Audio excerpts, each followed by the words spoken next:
עכשיו אני אראה איך מנקים שואב אבק שוטף שיומי. קודם כל נפתח כאן ככה, פה יש את כל האבק, לוחצים בשתי הצדדים ומוציאים. פה מושכים כלפי מעלה וזה נפתח. מוציאים את כל האבק, מנקים, מייבשים ומחזירים. עושים קליק, מחזירים חזרה. זה החלק הראשון.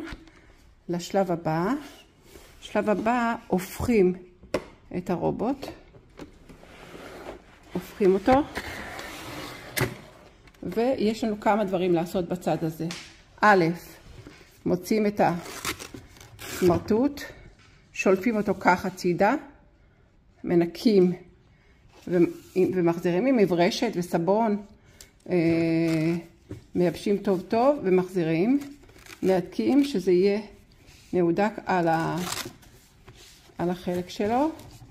זה אחד. אחר כך שולפים את זה, יש פה קליק, ובצד השני לוחצים על שניהם ומוציאים את החלק הזה, מוציאים את החלק הזה. פה בצד הזה ממלאים פה מים, ומחזירים חזרה. כך. יש כאן